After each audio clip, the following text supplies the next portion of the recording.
કુશ chart સમજી લઈએ. Tata motors follow up action. ગઈકાલે ટાટા મોટર્સ આપણે જોયું કે વોલ્યુમ બેઝડ બાઇંગ ટોપ નિફ્ટી ગેનર હતો. આજે પણ જુઓ અત્યારે ડેઝ હાઈના લેવલ પર કારોબાર થઈ રહ્યો છે લગભગ 2%ની એક મજબૂતી સાથે. તો આપ કઈ રીતે સલાહ આપશો ચાર્ટ્સ પર? બધા ટર્નઅરાઉન્ડ થઈ ગયા છે. ઘણા સમયથી 700 પાર નહોતો જઈ શકતો અને હવે જે યુકેની ટ્રેડ ડીલના જે ન્યૂઝ આવે છે એના કારણે we are seeing a good momentum.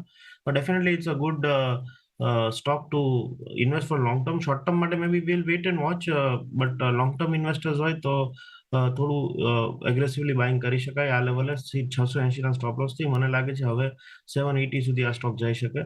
So as a investment point of view definitely buy call.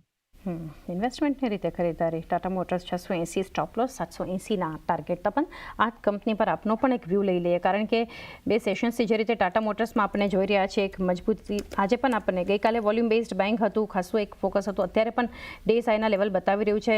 5 સેશનમાં 2.5% એક પોઝિટિવ રિટર્ન્સ છે, પરંતુ ફંડામેન્ટલ્સ કેવા જોઈ રહ્યા છો?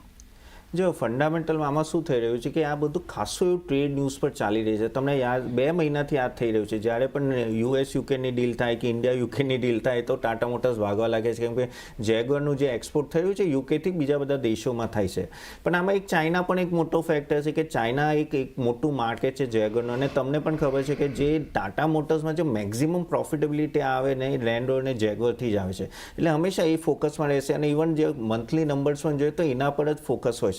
તો મને એવું લાગે છે કે અહીંયાથી આ સ્ટોક થોડું હજી પણ એવો બહુ મોટો ટ્રિગર નથી, કેમ કે આજે તમારી સેલ્સ નંબરમાં દેખાવું જોઈએ. ઓફકોર્સ આ સેન્ટિમેન્ટલ બૂસ્ટ હશે, પણ એક વસ્તુ પણ છે કે તમે જો કે 650થી 600ની નીચે જે નથી જોયું તો આઈ થિંક 650 તો બેસ્ટ પ્રાઇસ છે ટાટા મોટર. પણ આ સ્ટોક એવું નથી કે રાતોરાત ભાગશે, કેમ કે રાતોરાત ભાગવા માટે તમારી EPSમાં ઇન્ક્રીમેન્ટલ આવવું જોઈએ અને એ ક્યારે આવશે જ્યારે આ બધાના સેલ્સ હશે. અને એટલે મને આ જે ટ્રેડ ડીલ્સ થયું છે એનું ઇમ્પેક્ટ તમને છે ને 1-2 ક્વાર્ટરમાં જોવા મળશે જ્યારે સેલ્સ વોલ્યુમ વધશે. ત્યાં સુધી આ સ્ટોક રેન્જ બાઉન્ડ જ રહેશે.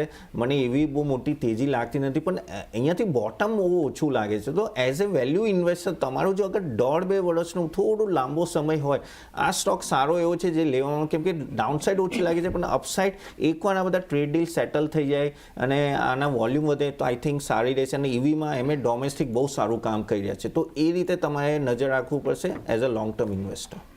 લોંગ ટર્મ ઇન્વેસ્ટર તરીકે ખાસ એક ફોકસમાં રાખી શકો છો. ટાટા મોટર્સ માટેનો એક વ્યૂ બનતો જોઈ રહ્યા છે. ત્યારબાદના